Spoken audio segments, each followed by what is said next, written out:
الله على النبي محمد وآله وصحبه اجمعین اما بعد۔ ہماری اس کتاب میں جو بحث چل رہی تھی وہ یہ چل رہی تھی کہ اسلامک بینک جب قائم ہوگا یا جو اسلامک بینک قائم ہو چکے ہیں وہ اپنی خدمات جب شروع کریں گے تو استثمار کی کیا صورت ہوگی، یعنی وہ کس طریقے سے لوگوں کے پیسوں کو انویسٹ کریں گے اور اس سے سرمایہ کاری کریں گے، اس کا کیا طریقہ ہوگا۔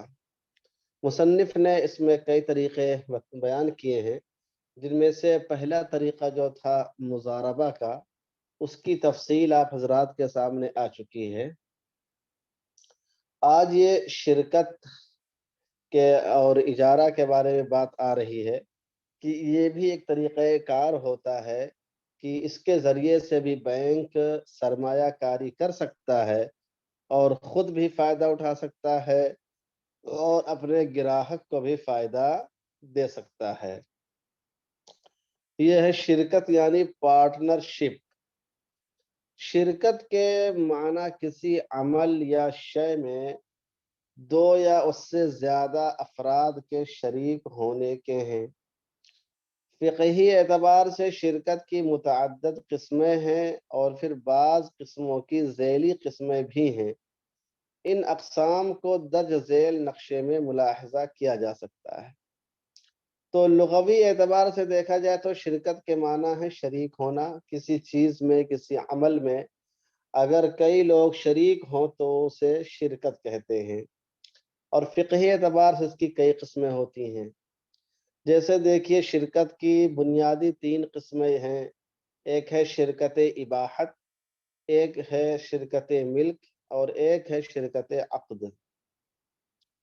تو شرکت کی بنیادی طور پر یہ تین قسمیں ہوتی ہیں، شرکت اباحت، نمبر دو شرکت ملک، نمبر تین شرکت عقد۔ پھر شرکت عقد کی بھی تین قسمیں ہیں، ایک ہے شرکت اموال، دوسری ہے شرکت ابدان، تیسری ہے شرکت وجوہ۔ دیکھ رہے ہیں، شرکت اموال، شرکت ابدان، شرکت وجوہ۔ پھر شرکت اموال کی بھی دو قسمیں ہیں، شرکت اموال کی بھی دو قسمیں ہیں، ایک ہے شرکت عنان اور ایک ہے شرکت مفاوضہ۔ تو کل ملا کر کتنی قسمیں ہوگی شرکت کی؟ فقہی نقطۂ نظر سے کل ملا کر شرکت کی کتنی قسمیں ہو گئی؟ 8 قسمیں ہو گئی، کل ملا کر شرکت کی 8 قسمیں ہو گئی ہیں۔ جی اب دیکھیے کیا ہے یہ، اب ان قسموں کی ذرا تعریف سمجھ لیجئے تو بحث کو سمجھنا آسان ہوگا۔ شرکت کی ان مختلف قسموں کی تعریفیں یہاں ذکر کی جاتی ہیں، البتہ ضروری احکام صرف ان قسموں سے متعلق ذکر کیے جائیں گے جن کا اسلامی مالیاتی اداروں میں استعمال کیا جاتا ہے۔ تو شرکت کی پہلی قسم دیکھیں، شرکت اباحت۔ شرکت اباحت کیا چیز ہے؟ جو اشیاء عوامی املاک ہیں اور سبھوں کو ان سے فائدہ اٹھانے کی اجازت ہے، لیکن جب کوئی اسے کسی چیز میں محفوظ کر لے تو وہ اس کا مالک ہو جاتا ہے۔ ایسی مباحات میں عوام الناس کی شرکت کو شرکت اباحت کہتے ہیں۔ کیا کہتے ہیں؟ شرکت اباحت کہتے ہیں۔ جیسے تالاب کا پانی، جیسے تالاب کا پانی۔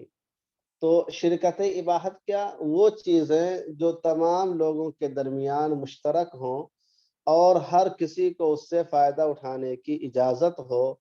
تو چونکہ سب کو اس سے فائدہ اٹھانے کی اجازت ہوتی ہے، اس اجازت میں سب شریک ہوتے ہیں، اس لیے اس کو شرکت اباحت کہتے ہیں۔ جیسے تالاب کا پانی ہے، جنگل کی لکڑی ہے، سمجھ رہے ہیں، اور جنگل کی گھاس ہے وغیرہ۔ تو اس طرح کی چیزیں جتنی ہوتی ہیں اس میں ہر کوئی اس سے فائدہ اٹھا سکتا ہے۔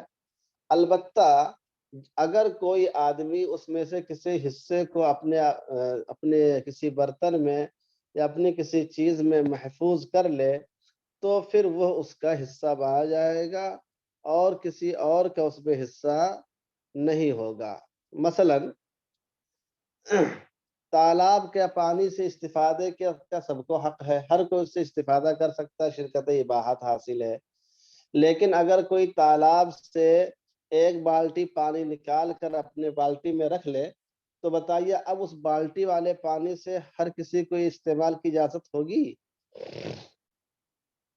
اس بالٹی والے پانی سے ہر کسی کو اجازت نہیں ہوگی، کیونکہ اب وہ اس کا ہو گیا۔ سمجھ رہے ہیں؟ اگر کسی چیز میں محفوظ کر لیتا ہے تو اب اس کا خالص ہو جاتا ہے، کسی اور کو اجازت نہیں ہوگی۔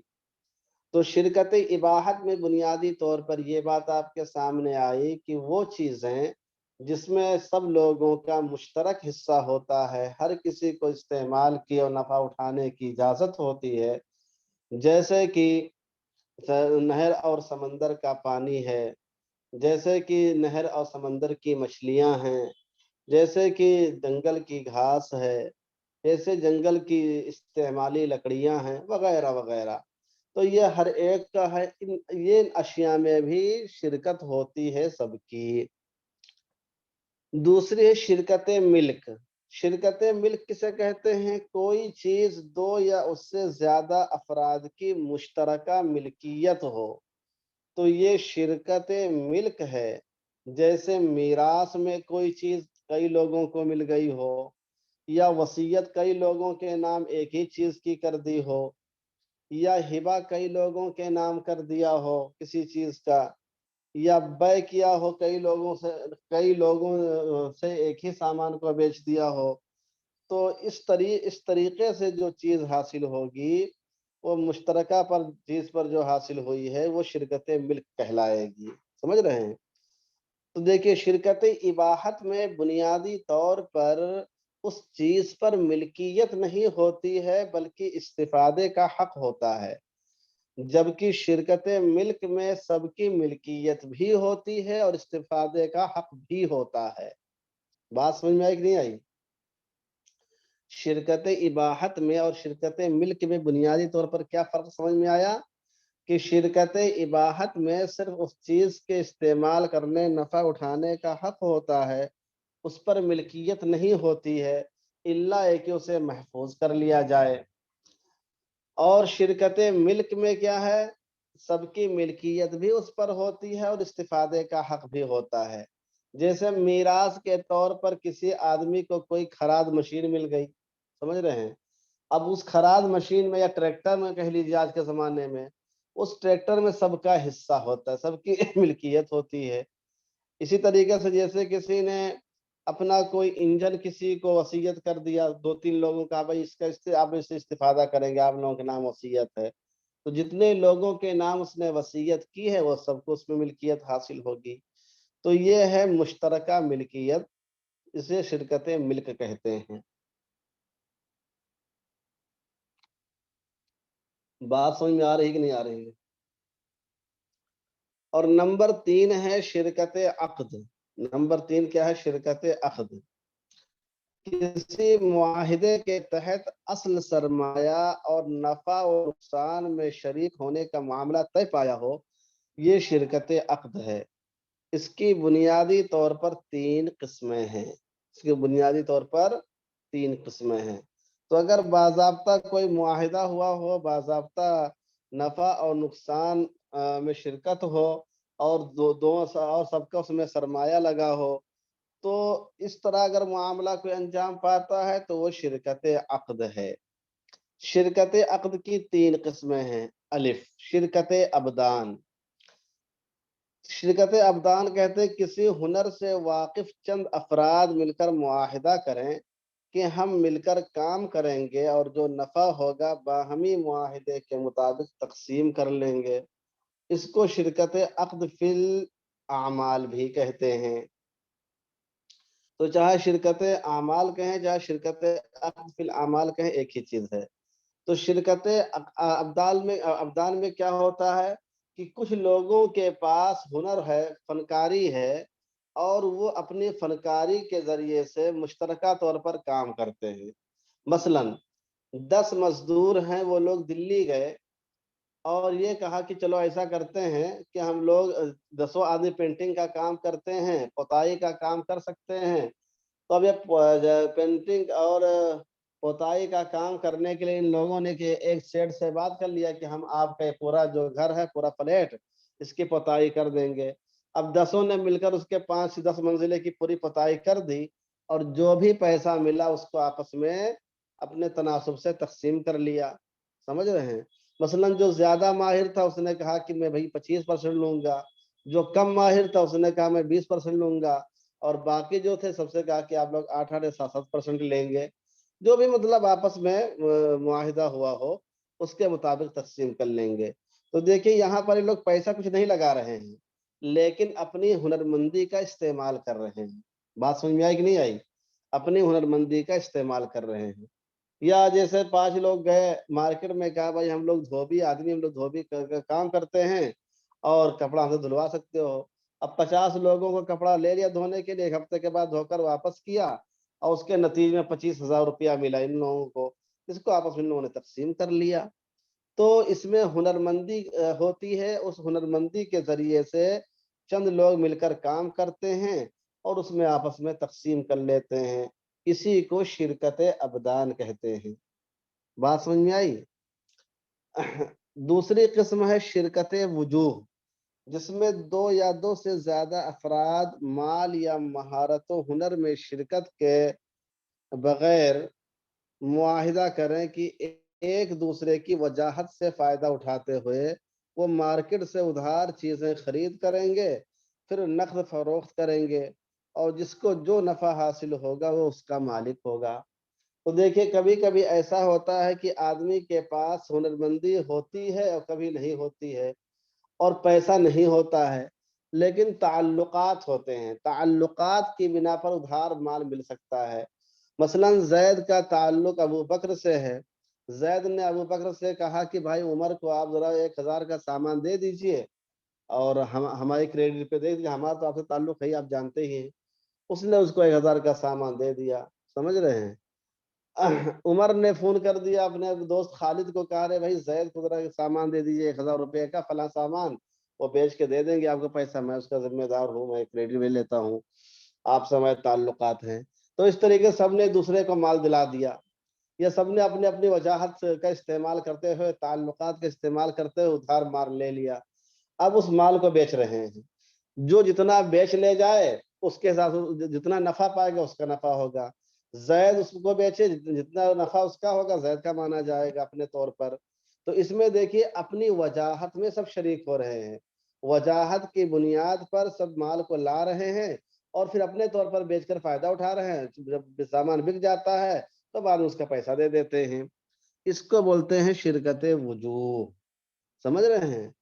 2 یا 2 سے زیادہ افراد مال یا مہارت و ہنر میں شرکت کے بغیر معاہدہ کریں کہ ایک دوسرے کی وجاہت سے فائدہ اٹھاتے ہوئے وہ مارکیٹ سے ادھار چیز خریدیں گے، پھر نقد فروخت کریں گے، اور جس کو جو نفع حاصل ہوگا وہ اس کا مالک ہوگا۔ یہ ہو گیا شرکت وجوہ۔ اب آتے ہیں شرکت اموال پر۔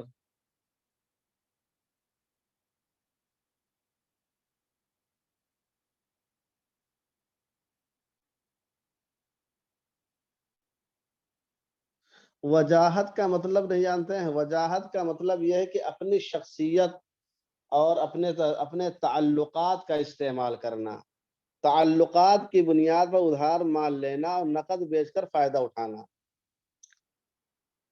شرکت اموال دیکھیے کیا ہے، ایک سے زیادہ افراد سرمایہ لگائیں، اس میں تجارت کریں اور نفع آپس میں مقررہ تناسب کے مطابق تقسیم کر لیں، تو یہ شرکت عقد فی الاموال ہے۔ شرکت عقد فی الاموال ہے۔ تو شرکت اموال میں کیا ہوتا ہے کہ پیسہ لگانا پڑتا ہے اور محنت بھی کرنی پڑتی ہے۔ پیسہ لگائیں، محنت کریں، اور پھر جو نفع ہوگا وہ اس سے فائدہ اٹھائیں۔ مثلا 10 لوگوں نے 10,000 روپیہ جمع کر کے 1,00,000 روپیہ کا کپڑا خریدا اور مشترکہ طور پر اس کو بیچتے ہیں۔ ایک گٹھا اس نے باندھا چلا گیا بیچنے کے لیے، اس نے باندھا چلا گیا، ایک اس نے باندھا چلا گیا، اس طریقے 10 گٹھر لے کر چلے گئے۔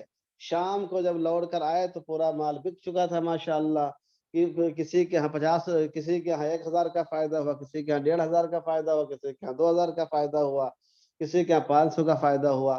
ان تمام رقم کو جوڑ کر 1,00,000 روپیہ نکال دیا گیا، باقی جو نفع بچا تھا اس کو سب نے تقسیم کر لیا۔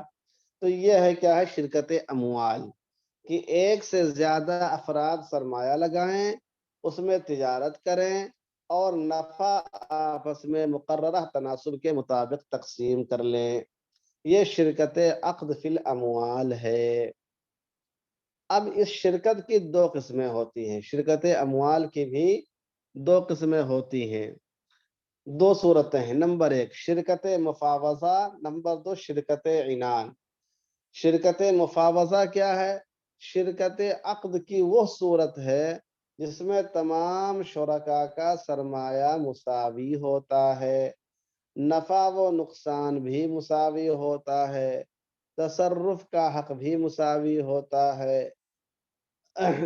دین کی ذمہ داری بھی سب سے یکساں طور پر متعلق ہوتی ہے۔ تو یہ ہے شرکت مفاوضہ، یعنی ہر اعتبار سے اگر دونوں شریک یا تینوں شریک یا چاروں شریک برابر برابر ہوں تو پھر اسے شرکت مفاوضہ کہتے ہیں۔ سب کا سرمایہ بھی برابر لگا ہو، نفع نقصان میں سب برابر کے شریک بھی ہوں، اور تصرف کا حق بھی سب کو برابر ہو، اور جو اس پر دین یا قرض وغیرہ کا معاملہ ہو وہ بھی سب برابر برابر قبول کرتے ہوں، تو اس کو شرکت مفاوضہ کہتے ہیں، یعنی اس میں تمام چیزیں بالکل برابر برابر ہوتی ہیں۔ اور ایک ہے شرکت عنان، جس شرکت عقد میں مختلف شرکاء ایک متعینہ مقدار میں اپنا اپنا مال لگائیں، خواہ بعض افراد کی طرف سے مال کی مقدار کم یا زیادہ ہو، اور نفع ان کے درمیان باہمی اتفاق رائے کے مطابق تقسیم ہو جائے، اور اگر نقصان ہو تو ہر ایک پر اس کے سرمایے کے تناسب سے نقصان کی ذمہ داری ہو، اس کو شرکت عنان کہتے ہیں۔ اس میں شرکاء کے سرمایہ کی مقدار الگ الگ ہو سکتی ہے، اور نفع کا تناسب بھی الگ الگ ہو سکتا ہے، اور نقصان کا تناسب بھی الگ الگ ہو سکتا ہے۔ تو دیکھیے جس میں سرمایہ برابر برابر نہ ہو، ذمہ داریاں برابر برابر نہ ہو، سمجھ رہے ہیں، تو اسے شرکت عنان کہتے ہیں۔ اچھا اب بتائیے بینک جب کرے گا تو شرکت عنان اس کے لیے کرنا زیادہ بہتر ہوگا یا شرکت مفاوضہ؟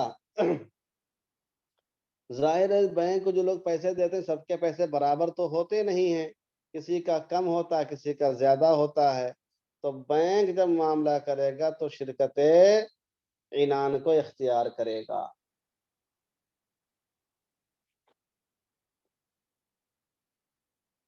سمجھ رہے ہیں؟ تو اسلامی بینک عام طور پر ان میں سے شرکت کی جس صورت کو اختیار کرتے ہیں وہ شرکت عنان ہے۔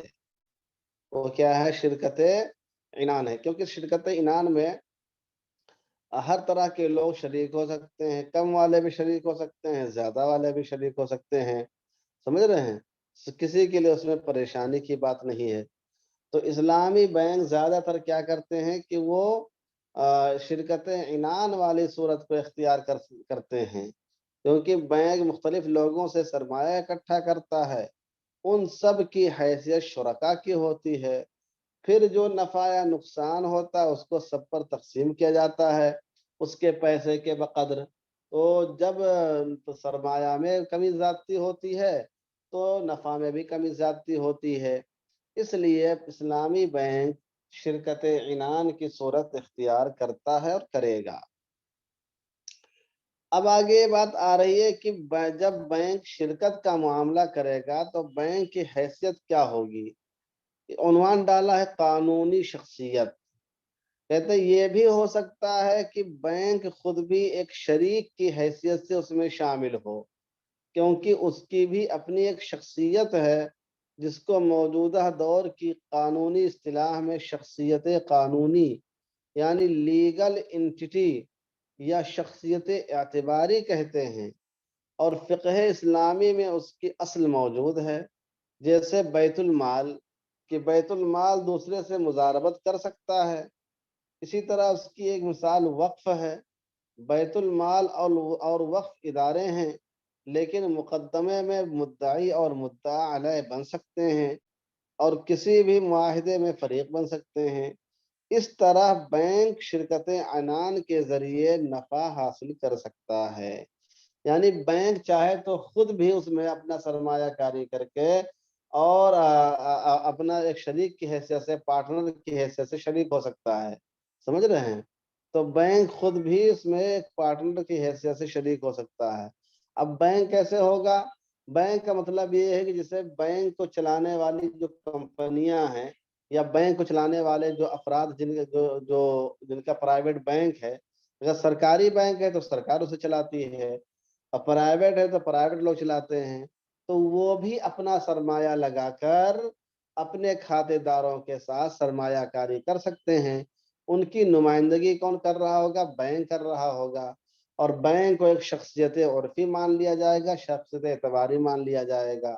جیسے بیت المال کو فقہا نے ایک شخص کے درجے میں مانا ہے، وقف کو ایک شخص کے درجے میں مانا ہے، اس لیے یہی وجہ ہے کہ اگر وقف کے اوپر دعویٰ کوئی آدمی دائر کرے تو دعویٰ قبول بھی کیا جاتا ہے، اس پر جرحیں بھی کی جاتی ہیں، اور بیت المال بھی اگر کوئی معاملہ کرانا چاہے مضاربت وغیرہ کا کروا سکتا ہے۔ تو جس طریقے سے وقف اور بیت المال یہ شخصیت عرفی اور قانونی کے درجے میں آتے ہیں، اسی طریقے سے موجودہ دور کے بینکوں کو بھی ایک شخصیت عرفی مانا جا سکتا ہے۔ آگے شرکت متناقصہ یعنی ڈیمینشنگ پارٹنرشپ۔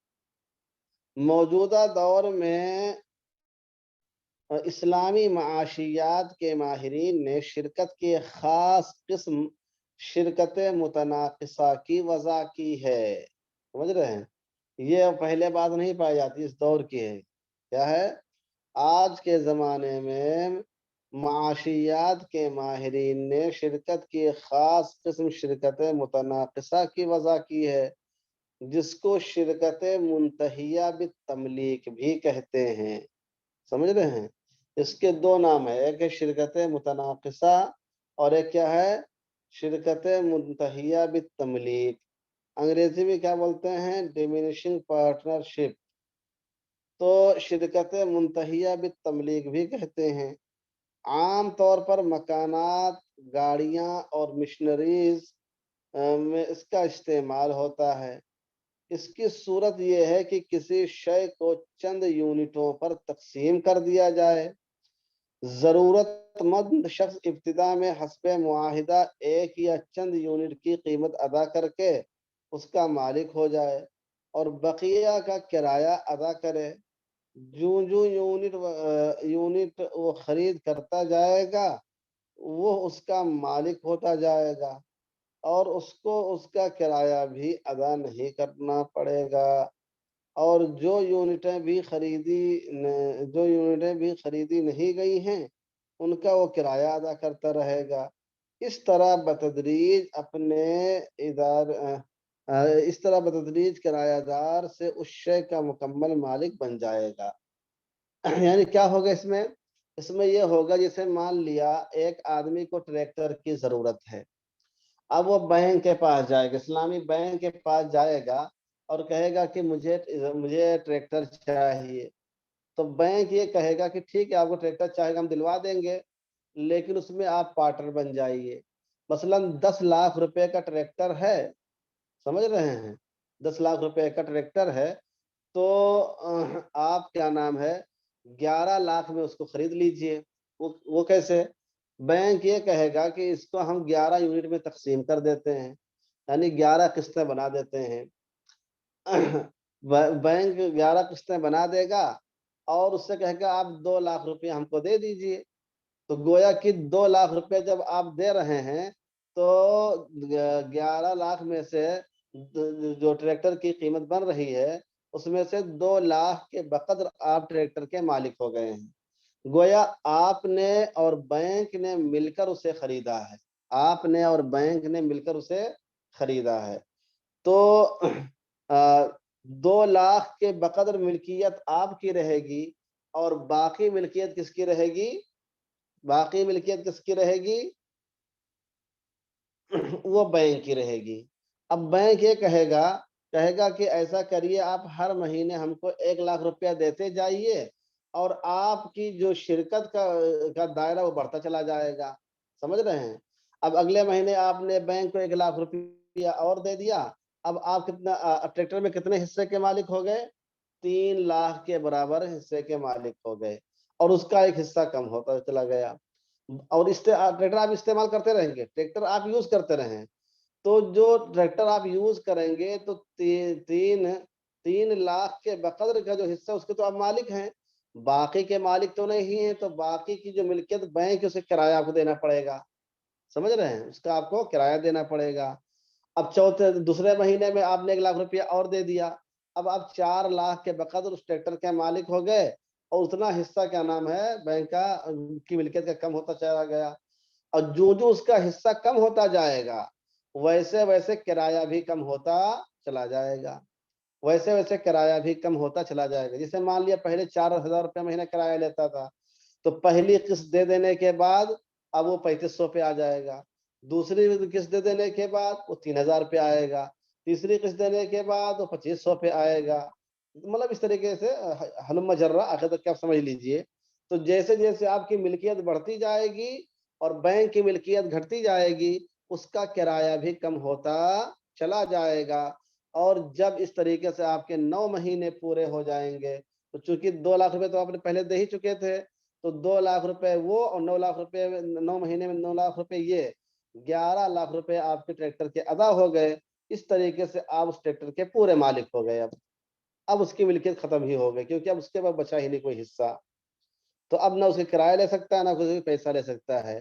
تو اس طریقے سے بینک کا فائدہ یہ ہوگا کہ وہ آپ سے کرایہ کی شکل میں ہر مہینے پیسہ لیتا تھا، اس کا فائدہ ہو رہا تھا، اور ٹریکٹر آپ کو مل گیا اس طریقے سے کہ آپ دونوں نے مشترکہ طور پر اس کو خرید لیا۔ تو اسی کو کہتے ہیں شرکت متناقصہ، یعنی آہستہ آہستہ وہ شرکت کم ہوتی چلی جاتی ہے۔ تو موجودہ دور میں اسلامی معاشیات کے ماہرین نے شرکت کی ایک خاص قسم شرکت متناقصہ کی وضع کی ہے، جس کو شرکت منتہیہ بالتملیک بھی کہتے ہیں۔ عام طور پر مکانات، گاڑیاں اور مشنریز میں اس کا استعمال ہوتا ہے۔ اس کی صورت یہ ہے کہ کسی شے کو چند یونٹوں پر تقسیم کر دیا جائے، ضرورت مند شخص ابتدا میں حسب معاہدہ ایک یا چند یونٹ کی قیمت ادا کر کے اس کا مالک ہو جائے، اور بقیہ کا کرایہ ادا کرے۔ جوں جوں یونٹ وہ خرید کرتا جائے گا وہ اس کا مالک ہوتا جائے گا، اور اس کو اس کا کرایہ بھی ادا نہیں کرنا پڑے گا، اور جو یونٹیں ابھی خریدی نہیں گئی ہیں ان کا وہ کرایہ ہر مہینے ادا کرتا رہے گا۔ اس طرح بتدریج وہ کرایہ دار سے اس شے کا مکمل مالک ہو جائے گا۔ سمجھ رہے ہیں بات؟ سمجھ آئی؟ اب بظاہر یہ بات اجارہ منتہیہ الگ تملیک سے ملتی جلتی ہے، اجارہ منتہیہ الگ تملیک کی تفصیل ابھی آ رہی ہے آج ہی۔ کہتے ہیں کہ یہاں پر دیکھیں اجارہ منتہیہ الگ تملیک، اور اس میں فرق کیا ہے، اس فرق کو سمجھنے کے لیے آپ کے سامنے تیسرا پیج لانا ضروری ہے، اس کے اندر اس کا فرق آپ کو ملے گا۔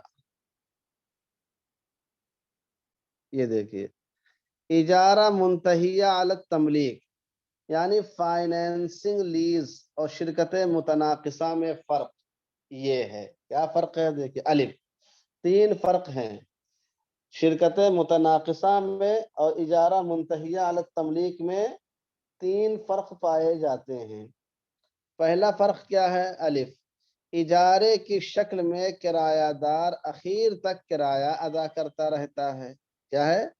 اجارہ منتہیہ علی التملیک جب ہوتا ہے تو اجارہ منتہی علی تملیک میں اجارے کی شکل میں کرایہ دار اخیر تک کرایہ ادا کرتا رہتا ہے، کرایہ دار رہتا ہے، اور جب تک مالک اس کو ہبہ نہ کر دے یا اس کے ہاتھ فروخت نہ کر دے وہ اس کا مالک نہیں ہوگا، جبکہ شرکت متناقصہ میں وہ بتدریج مالک ہوتا چلا جاتا ہے۔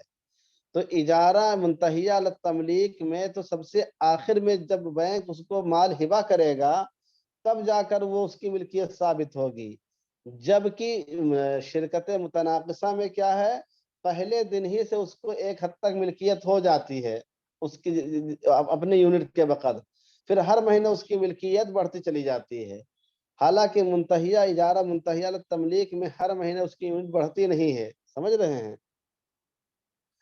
تو ایک فرق تو یہ ہے کہ ملکیت اس میں شروع سے ثابت ہو جاتی ہے، اور اجارہ منتہیہ علی تملیک میں شروع سے ملکیت نہیں ہوتی ہے، بلکہ جب تمام قسطیں ادا ہو جائیں گی اور آخر میں بینک جب اس کو ہبہ کرے گا تب جا کر اس کی ملکیت ثابت ہوگی۔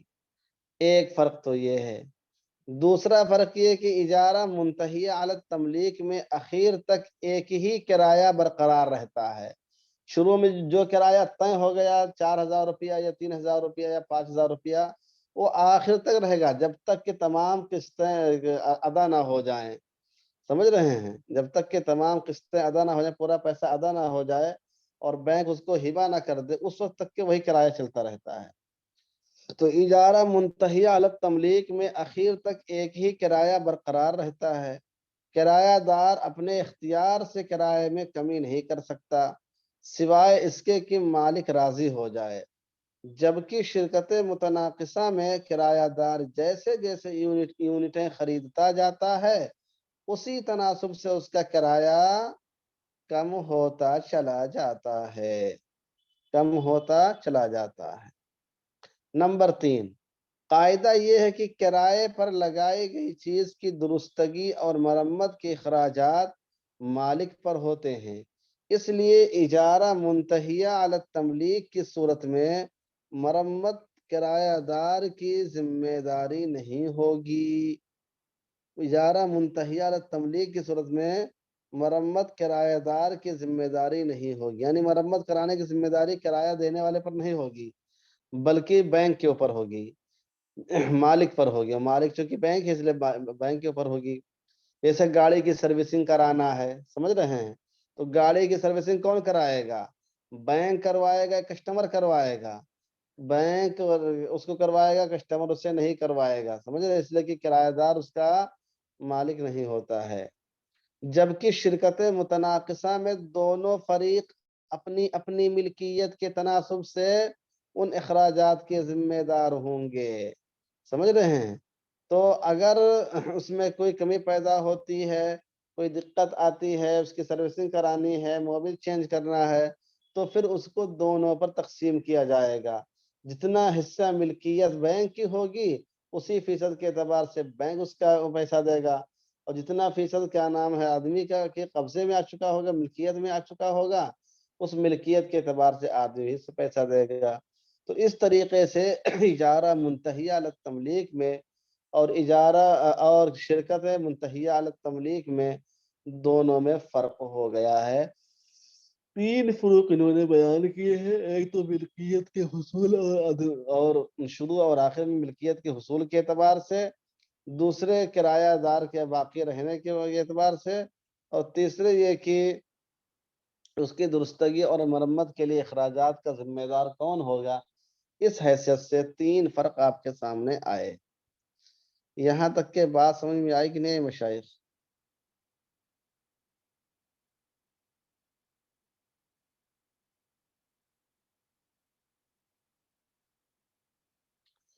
تو یہ ہو گیا کیا؟ یہ ہو گیا کہ شرکت کے ذریعے سے بینک بھی فائدہ اٹھا سکتا ہے اور اس نفع کو خود بھی استعمال کر سکتا ہے اور اپنے کسٹمر کو بھی دے سکتا ہے۔ اب تیسرا طریقہ ہے بینک کے ذریعے اجارہ یعنی لیز، یہاں بینک اجارہ کے ذریعے سے بھی کمائی کر سکتا ہے۔ اسلامی بینک اپنے سرمایہ کو نفع آور بنانے کے لیے اجارہ یعنی کرائے پر لگانے کا طریقہ استعمال کر سکتے ہیں۔ اس کی دو صورتیں ہیں، نمبر ایک اجارہ تشغیلیہ اور نمبر دو اجارہ منتہیہ بالتملیک۔ سمجھ رہے ہیں؟ اجارہ تشغیلیہ اور اجارہ منتہیہ بالتملیک۔ الف، اجارہ تشغیلیہ یعنی آپریٹنگ لیز۔ اجارہ تشغیلیہ کیا ہے؟ اجارہ تشغیلیہ یہ ہے کہ آپریٹنگ لیز کو انگریزی میں بولتے ہیں۔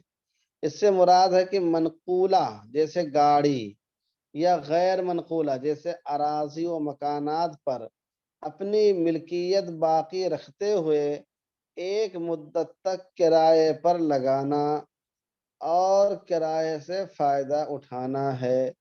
پھر متعدد بار کرایہ سے استفادہ کرنے کے بعد اگر بینک مصلحت سمجھتا ہے تو اس کو اسی کے ہاتھ یا کسی اور سے فروخت بھی کر سکتا ہے۔ تو اجارہ تشغیلیہ میں کیا ہے کہ جو چیزیں بینک کی ہوتی ہیں، چاہے وہ منقولی اشیاء ہوں چاہے غیر منقولی اشیاء ہوں، وہ اس کو کرائے پر لگاتا ہے اور اس کرائے سے فائدہ اٹھاتا ہے۔ مثلا بینک نے اپنے سرمایہ سے ایک بہترین قسم کی بلڈنگ بنا دی۔ اب اس بلڈنگ میں کیا نام ہے کرائے پر دے دیا کسی ہاسپٹل کو۔ اب کسی آدمی نے اس میں ہاسپٹل کھول دیا، اب اس سے 1 لاکھ روپے کرایہ ہر مہینے آ رہا ہے۔ تو دیکھیے ہر مہینے بینک کو 1 لاکھ روپے کرایہ مل رہا ہے کہ نہیں مل رہا ہے؟ ہر مہینے بینک کو 1 لاکھ روپے کرایہ مل رہا ہے۔ اس کرایہ کا کچھ حصہ وہ اپنے پاس رکھ سکتا ہے نفع کا، اور کچھ حصہ اس کا نفع کا کیا ہے دوسروں کو دے سکتا ہے۔ اور کچھ دنوں کے بعد 1 سال کے بعد یا 2 سال کے بعد یا 10 سال کے بعد یا 20 سال کے بعد یا 50 سال کے بعد اس قسم کی اگر صورت پیش آئے کہ بینک اب اس بلڈنگ کو بیچنا چاہے تو اس کے 2 طریقے ہیں۔ چاہے تو ہاسپٹل والے ہی سے بیچ دیں جو ابھی تک کہ اس میں ہاسپٹل کھولے ہوئے ہیں کہ بھائی تم 25 سالوں سے اس میں ہاسپٹل کھولے ہوئے ہو، تم اس بلڈنگ کو لے لو اور مجھے اتنا پیسہ دے دو، اس سے بھی بیچ سکتا ہے۔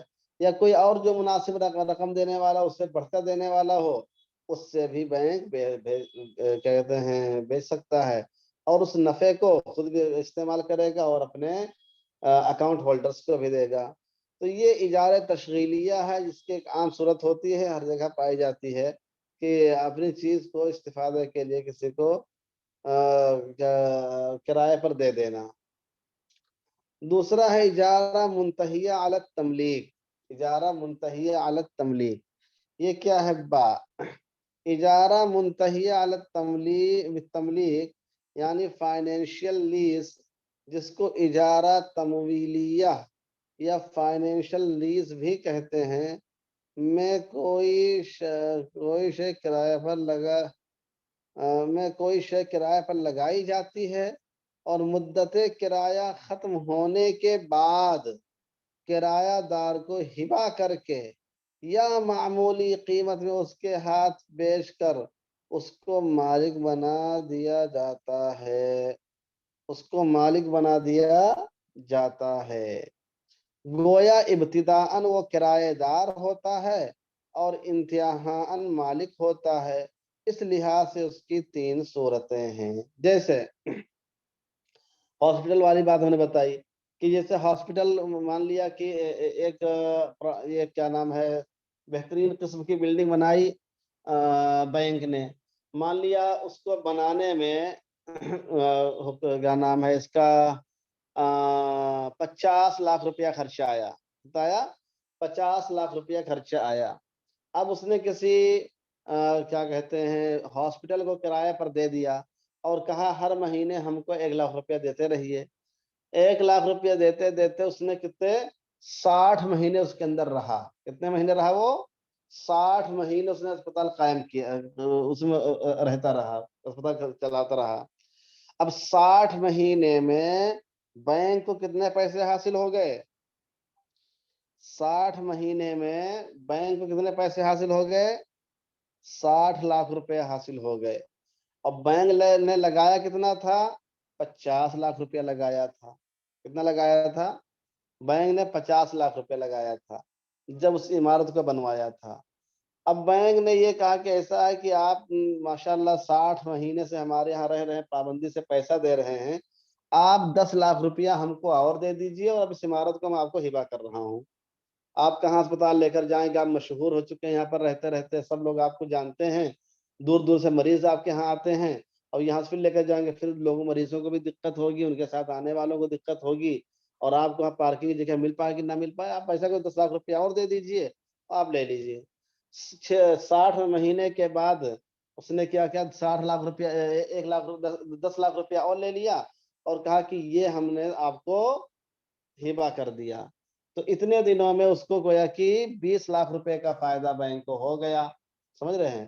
50 لاکھ لگا کے 20 لاکھ کا فائدہ اس کا ہو گیا۔ اب 20 لاکھ میں سے جو کچھ حصہ وہ اپنے پاس رکھے گا، جتنا اس کا سرمایہ لگا ہوگا، اور باقی جو ہے اپنے کسٹمرز کو پیسہ دے گا۔ اسی کو بولتے اجارہ منتہیہ علی التملیک، یعنی ایسا اجارہ جو آخر میں مالک بنانے پر مکمل ہوتا ہو۔ تو دیکھیں یہاں اجارہ تھا کہ نہیں تھا؟ یہاں بینک کے ساتھ اجارے کا معاملہ تھا، اور اس کا جب اختتام ہوا ہے تو وہ بینک نے اس ملکیت کو منتقل کر دیا دوسرے کو، اسی یعنی ہاسپٹل والے کو۔ تو یہاں پر یہ اسی کو بولتے اجارہ منتہیہ علی التملیک، یعنی ایسا اجارہ جو مستاجر کو مالک بنانے پر مکمل ہوتا ہو۔ اب اس کی 3 صورتیں ہوتی ہیں۔ نمبر 1، کرایہ داری کا معاملہ طے ہونے سے پہلے یا طے ہونے کے بعد بینک یہ وعدہ کرے کہ اس مدت کے پورے ہونے کے بعد وہ اس شے کو اسی کے ہاتھ فروخت کر دے گا، البتہ ابھی سے بیع نہیں کی جائے گی، کیونکہ بیع کو مستقبل کی طرف منسوب نہیں کیا جا سکتا، بلکہ وہ فی الحال انجام دیا جانے والا عقد ہے۔ تو ایک صورت تو یہ ہے کہ بینک یہ کہے کہ آپ ہماری بلڈنگ کرائے پر لے لیجئے، اور ہم بعد میں آپ کو بیچ بھی دیں گے، آپ کو ہم بعد میں بلڈنگ دے بھی دیں گے۔ تو چاہے پہلے کر لے یا چاہے اب ہونے کے بعد اس کی وضاحت کر دے، دونوں صورت درست ہے، لیکن یہ بیع نہیں مانا جائے گا ابھی۔ بیع تو مانا جائے گا بعد میں جب وہ کرے گا تب۔ نمبر 2، معاملہ طے ہونے سے پہلے یا اس کے بعد اگر فارم پر بینک وعدہ کرے کہ وہ مدت کرایہ ختم ہونے کے بعد یہ شے اس کو ہبہ کر دے گا، سمجھ رہے ہیں؟ جب فارم فل ہو رہا اس کا تو اس پر بینک وعدہ کر لے کہ میں بعد میں اس کی ملکیت آپ کو دے دوں گا، ہبہ کر دوں گا۔ ایک صورت یہ بھی ہوتی ہے۔ تیسری صورت ہے کہ بینک وعدہ کرے کہ اگر وہ قسطیں وقت پر ادا کرتا رہا تب مالک اسے مدت کرایہ ختم ہونے پر وہ شے ہبہ کر دے گا، اور اگر بیچ میں ٹال مٹول کرتے رہے تو ہم ہبہ نہیں کریں گے۔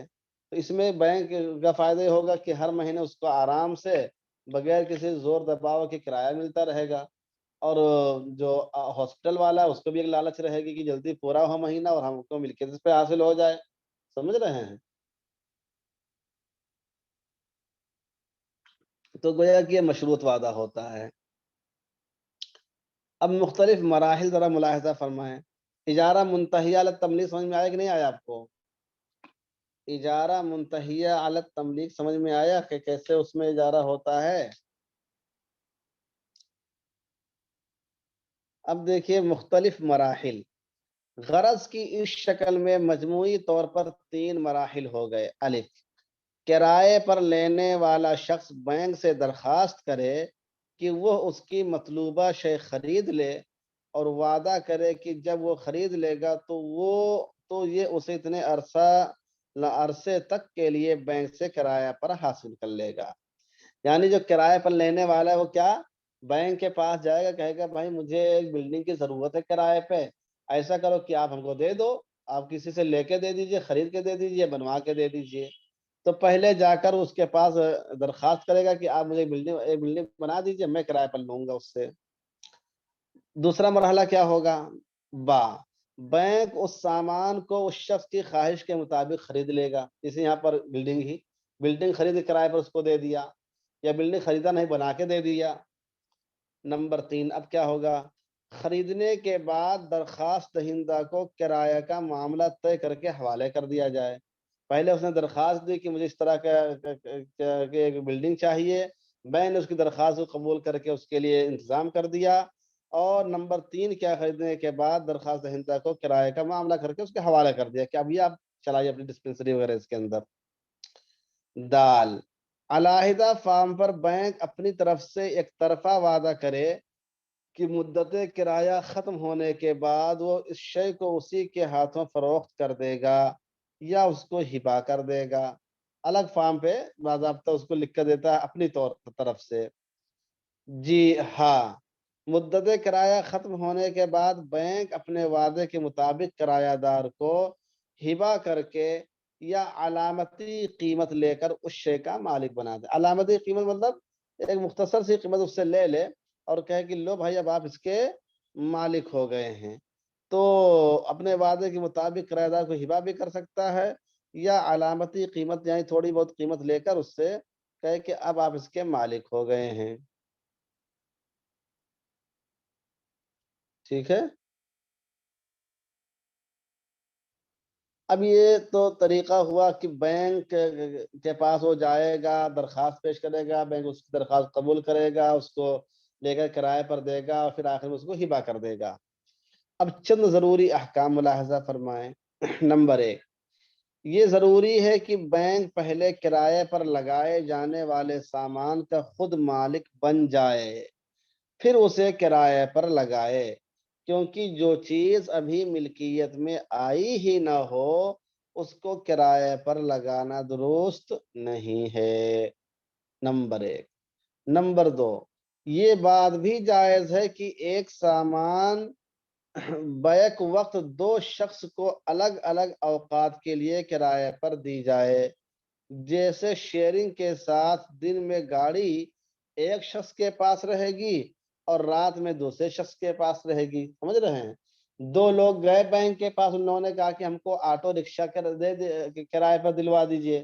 بینک نے کہا ٹھیک ہم دے دیں گے، لیکن صبح 8 بجے سے لے کر شام 7 بجے تک کے آپ کو خالی اپنے پاس رکھ سکتے ہیں۔ اس نے کہا ٹھیک ہے آپ کو 250 روپے دیں گے پورے دن کا۔ دوسرا آدمی گیا، اس نے کہا مجھے بھی کرائے پر رکشہ چاہیے، میں نے مل جائے گا ہمارے، ہم تو اس لیے بیٹھے ہوئے ہیں کہ ہم کو پیسہ چوسنے کا موقع ملے۔ کہا کہ ہم آپ کو دے تو دیں گے لیکن رات میں جو ہے 10 بجے سے لے کر صبح 7 بجے تک کے خالی ملے گا رکشہ آپ کو۔ اگر آپ رات کی بجائے چلانا چاہیں تو چلا سکتے ہیں رات میں، آپ 4 باغ سے کیسر باغ عالم باغ سواری ڈھوئیے۔ اس نے کہا ٹھیک ہے، 4 باغ سے تو مجھے بہت سواری ملتی ہے، بہت دوستی ہماری لوگوں سے، لوگ آتے جاتے رہتے ہیں۔ اب ایک ہی گاڑی کو نکالا بینک نے اور 2 لوگوں کو کرائے پر دے دیا، تو اس طرح بھی بینک کر سکتا ہے۔ سمجھ رہے ہیں؟ تو یہ بات بھی جائز ہے کہ ایک سامان بیک وقت 2 شخص کو الگ الگ اوقات کے لیے کرائے پر دی جائے، جیسے شیئرنگ کے ساتھ دن میں گاڑی ایک شخص کے پاس رہے گی اور رات میں دوسرے شخص کے پاس۔ نمبر 3، کرائے پر لگائی ہوئی شے اگر ہلاک ہو جائے تو اجارہ ختم ہو جائے گا اور کرایہ دار پر کرایہ واجب نہیں ہوگا۔ سمجھ رہے ہیں؟ کرایہ دار پر کرایہ واجب نہیں ہوگا کیونکہ اجارہ ہی ختم ہو گیا، باطل ہو گیا۔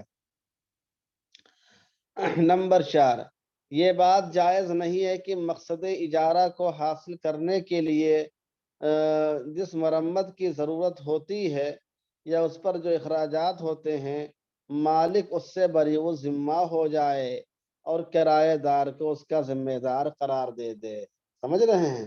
گاڑی خراب ہوتی ہے، مثلا کیا نام ہے اس کے سروسنگ کی ضرورت ہے، اس میں کیا کہتے ہیں یہ ہوا کی ضرورت ہے، اور اس میں کیا کہتے ہیں موبل کی ضرورت ہے، اس کی چین خراب ہو گئی ہے، تو اس کی ذمہ داری کیا ہے؟ کرایہ دار پہ نہیں ڈال سکتا بلکہ یہ بینک خود اس کو برداشت کرے گا۔ سمجھ رہے ہیں؟ اس لیے کہا کہ یہ بات جائز نہیں کہ مقصد اجارہ کو حاصل کرنے کے لیے جس مرمت کی ضرورت ہوتی ہے یا اس پر جو اخراجات ہوتے ہیں مالک اس سے بری و ذمہ ہو جائے، یہ جائز نہیں ہے، اور کرایہ دار کو اس کا ذمہ دار قرار دیتے یہ بھی درست نہیں ہے۔ نمبر 5، کرایہ دار اگر وقت پر قسطیں ادا نہ کر سکے تو اس سے تاخیر کا جرمانہ لینا جائز نہیں ہے۔ البتہ یہ بات جائز ہے کہ کرایہ دار اپنے اوپر بینک کے شریعہ بورڈ کی وساطت سے صدقہ کرنے کا التزام کر لے اور بینک کو رقم وصول کر لے۔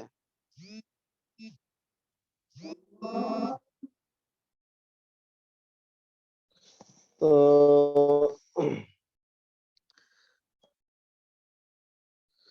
ہاں، نمبر 6 دیکھیے، نمبر 5، کرایہ دار اگر وقت پر قسطیں ادا نہ کر سکے تو اس سے تاخیر کا جرمانہ لینا جائز نہیں۔ البتہ یہ بات جائز ہے کہ کرایہ دار اپنے اوپر بینک کے شریعہ بورڈ کی وساطت سے صدقہ کرنے کا التزام کرے اور بینک اس سے وہ رقم وصول کر لے۔ سمجھ رہے ہیں؟ یعنی صدقہ اس سے کروائے تاکہ لاس نہ ہو اور لوگ کیا اس میں سستی نہ برتیں۔ نمبر 6، جس وقت کرائے کا معاملہ طے ہو اسی وقت مستقبل میں کرایہ دار سے اس شے کے فروخت کرنے کا معاملہ طے نہ کر لیا جائے، کیونکہ شرعاً ایک عقد میں 2 معاملوں کو شریک رکھنا درست نہیں ہے۔ سمجھ رہے ہیں؟ تو کرایہ داری ہی میں بیع کا معاملہ نہ کریں۔ ایک عقد میں 2 عقد کرنے سے صفقتین سے منع کیا گیا ہے۔ نمبر 7، کرایہ دار جب بینک سے کوئی شے خریدنے کی خواہش کرے اور پھر اسے کرائے پر حاصل کرنے کا وعدہ کرے تو بینک اس سے بیعانے کے طور پر کسی رقم کا مطالبہ کر سکتا ہے۔ سمجھ رہے ہیں؟ کرایہ دار جب بینک سے کوئی شے خریدنے کی خواہش کرے اور پھر اسے کرائے پر حاصل کرنے کا وعدہ کرے تو بینک اس سے بیعانے کے طور پر کسی رقم کا مطالبہ کر سکتا ہے۔ پھر اگر خریدار اپنے عہدے سے یعنی عہد سے پھر جائے تو بینک کے لیے بیعانے کی رقم لینا جائز ہوگا، جیسا کہ فقہائے حنابلہ کا نقطہ نظر ہے، لیکن بہتر ہے کہ وہ پہنچنے والے حقیقی نقصان کے بقدر رقم ہی بیعانے میں سے وصول کرے اور باقی کرایہ دار کو واپس کرے۔ یعنی جتنا اس کا حقیقی نقصان ہوتا ہے، جتنا واقعی اس کا مال ڈوبا ہے، لاس ہوا ہے، اتنا صرف لے۔ مثلا اس نے گاڑی بک کر لیا تھا، اب گاڑی نہیں لے رہا ہے تو اسے مان لیا 40,000 روپیہ جا رہا ہے، اس لیے کہ اب معاملہ ہونے کے بعد اگر آپ کمپنی سے کوئی سامان واپس کر دیں کہ نہیں لیں گے تو شو روم سے نکلتے ہی 40,000 روپیہ کا نقصان ہو جاتا ہے۔ تو اس نے بیان کے طور پر 50,000 روپے جمع کیا تب نہیں لے رہا ہے، تو پھر کیا کر سکتے ہیں آپ؟ 40,000 کاٹ کے 10,000 اس کو واپس کریں، کہیں کہ بھائی ہمارا نقصان جو ہے تمہاری بنا پر ہوا ہے، اس کو تم کو برداشت کرنا ہوگا۔ نمبر 8، اگر بینک کی طرف سے ممانعت نہ ہو تو جمہور فقہا کے نزدیک کرایہ دار کرائے پر لی ہوئی شے کو اس سے زیادہ یا کم کرائے پر دوسرے شخص کو بھی دے سکتا ہے، بشرطے کہ بینک کی طرف سے ممانعت نہ ہو۔ اور عام طور سے بینک والے ممانعت کر دیتے ہیں، اس لیے کہ معلوم ہے کہ تم کرائے پر لیے اور دوسرے کرائے پر دے رہے ہو، تم خود ہی پیسہ کما رہے ہو، دوسرے بھی کیا نام ہے اس سے بھی کرایہ وصول کر رہے ہو، تو اس میں بھی بڑا مسئلہ رہتا ہے۔ پھر چلانے والوں کا فرق ہوتا ہے، سامان لادنے والوں کا فرق ہوتا ہے۔ تو اگر بینک کی طرف سے ممانعت نہ ہو تو جمہور فقہا کے نزدیک کرایہ دار کرائے پر لی گئی ہوئی شے کو اس سے زیادہ یا کم کرائے پر دوسرے شخص کو دے سکتا ہے۔ حنفیہ کے نزدیک بھی اگر اس میں کرایہ دار اپنی طرف سے کوئی اضافہ کر دے تو دوسرے شخص کو زیادہ کرائے پر دے سکتا ہے، پڑھی ہوئی چیز ہے۔ نمبر 9، یہ ہو سکتا ہے کہ کرایہ دار اس سامان کو خرید کرنے میں بینک کے ساتھ اپنا سرمایہ بھی لگائے، ایسی صورت میں وہ اپنی رقم کے بقدر حصے کا خود مالک ہوگا اور صرف بینک مملوکہ حصے کا کرایہ ادا کرے گا۔ اور تب یہ صورت کیا ہے؟ شرکت والی صورت ہو جائے گی۔ اس معاملے میں کیا شرکت کا معاملہ ہو جائے گا اگر وہ خود بھی پیسے دے دیتا ہے، شریک ہو جاتا ہے تو۔ اچھا، نمبر 10 کیا ہے؟ اگر کرایہ دار کے نامناسب استعمال کی وجہ سے کرائے پر لگائی گئی شے سے مطلوبہ نفع حاصل نہ کیا جا سکتا ہو تو کرایہ دار کی ذمہ داری ہوگی کہ وہ اس کی مرمت کر کے قابل استعمال بنائے، اور اس مدت کا کرایہ بھی اس پر واجب ہوگا۔ اتنا کھٹارا کر دیا، ٹائر ٹیوب سب پنچر کر کے لا کے رکھ دیا ہے کہ وہ چل ہی نہیں پا رہی ہے، یا اس نے اس کے کیا نام ہے انجن کو ایسا خراب کر دیا ہے کہ وہ بیٹھ گیا ہے، حرکت ہی نہیں کر رہا ہے، تو پھر اس کی مرمت کی ذمہ داری کرایہ دار پر ہوگی۔ نمبر 11، بینک کرایہ دار پر شرط لگا سکتا ہے کہ وہ مناسب طور پر اس شے کا استعمال کرے یا فلاں طریقے پر استعمال نہ کرے جس سے نقصان پہنچ سکتا ہے۔ مثلاً یہ کہہ دے کہ بھائی صرف تم سواری ڈھو سکتے ہو، سامان نہیں ڈھو سکتے ہو، معلوم ہے کہ اس پر تم سریا لاد رہے ہو، سیمنٹ لاد رہے ہو، لکڑی لاد رہے ہو، ظاہر سی بات گاڑی خراب ہو جائے گی۔ تو بینک کرایہ دار پر شرط لگا سکتا ہے کہ وہ مناسب طور پر اس شے کا استعمال کرے یا فلاں طریقے پر استعمال نہ کرے جس سے نقصان پہنچ سکتا ہے، البتہ اس شے سے جو منفعت مطلوب ہو اس میں رکاوٹ پیدا کرنے والی خرابی یا عیب سے وہ بری ذمہ ہونے کی شرط لگا دے تو یہ جائز نہیں ہے۔ یعنی بالکل اس میں کوئی بات پیدا ہوتی ہے تو یہ بری ذمہ مانا جائے گا، بینک اس کو قبول کیا کہتے ہیں پورا نہیں کرے گا، اور کرایہ دار ہی اس کو پورا کرنا ہوگا، یہ چیز درست قرار نہیں پائے گی۔ نمبر 13، بینک یہ شرط لگا سکتا ہے کہ اگر کرایہ دار نے اجرت کی قسطیں مقررہ وقت پر ادا نہیں کی تو پھر پوری اجرت یکمشت بلا مہلت ادا کرنی ہوگی۔ بینک کے لیے یہ بھی جائز ہے کہ وہ بروقت کرایہ نہ ادا کرنے کی صورت میں شرط لگا دے کہ وہ اس معاملے کو ایک طرفہ طور پر ختم کرنے کا حقدار ہوگا۔ سمجھ رہے ہیں؟ نمبر 12، یہ بات درست ہے کہ مختلف مدتوں کے لیے الگ الگ اجرت مقرر کی جائے، یا مثلاً کہا جائے کہ ہر نئے سال میں اتنی فیصد اجرت بڑھ جائے گی، بالکل درست ہے، صحیح ہے۔ نمبر 14، کرائے پر لی ہوئی شے کرایہ دار کے پاس امانت ہے، لہذا اگر اس کی زیادتی کے بغیر اس کو جزوی یا کلی نقصان پہنچا تو وہ اس کا ذمہ دار نہیں ہوگا۔ مثلا پیچھے سے کسی لا کے ٹھوک دیا گاڑی کو، پیچھے سے لا کے ایکسیڈنٹ کر دیا، سمجھ رہے ہیں، یا وہ بیچارہ کھانا کھا رہا تھا ہوٹل پہ اور کسی نے کوئی پہیہ کھول کر لے کر بھاگ گیا، اس طریقے سے کوئی نقصان کر دیتا ہے جس میں اس کی کوئی کمی کوتاہی نہ ہو، تو اس کا بغیر اس کو ذاتی کے بغیر اس کو جزوی یا کلی نقصان پہنچا تو وہ اس کا ذمہ دار نہیں ہوگا، اور اگر اس کی کوتاہی یا زیادتی کی وجہ سے وہ شے ضائع ہو گئی تو وہ الف اس کا مثل ادا کرے گا اگر وہ شے مثلی ہو۔ یعنی جیسے ٹائر ٹیوب کھول لے کے چلا گیا کوئی آدمی، یا بیٹری نکال کے لے کر چلا گیا تو دوسری بیٹری لگوا دے یا دوسری ٹائر ٹیوب لگوا دے اسی کمپنی کا۔ اگر قیمی ہو تو ہلاک ہونے کے وقت اس کی جو قیمت تھی وہ ادا کرے گا، یعنی سیکنڈ ہینڈ کی قیمت ادا کرے گا، سمجھ رہے ہیں؟ ظاہر سی بات ہے اگر کوئی ٹائر ٹیوب کھول لے گیا ہے اور نہیں اس کمپنی کا مل پا رہا تو جو سیکنڈ ہینڈ کی قیمت ہوگی وہ دینا ہوگا، نئے کی نہیں۔ 15 میں دیکھیے کیا ہے، اجارہ منتہیہ بالتملیک میں ضروری ہے کہ مالک کی طرف سے بیع یا ہبہ کا وعدہ الگ فارم پر ہو، کرایہ داری کی دستاویز پر نہ ہو، تاکہ اس کا شمار دو مرکب معاملات میں نہ ہو۔ یہ بات اوپر بھی آ چکی ہے کہ دونوں معاملات الگ الگ کیے جائیں۔ تمرینی سوالات دیکھیے کیا ہیں، مرابحہ کسے کہتے ہیں؟ مرابحہ للعامل بالشراء کن مراحل میں مکمل ہوتی ہے؟ مرابحہ کی اس صورت کا کیا حکم ہے؟ اور قبضے کی کتنی قسمیں ہیں اور قبضے حکمی کیا ہیں؟ مرابحہ کی تفصیل آئی ہے کیا؟ ایسے مرابحہ للعامل بالشراء کی مضاربت کی آئی تھی شاید۔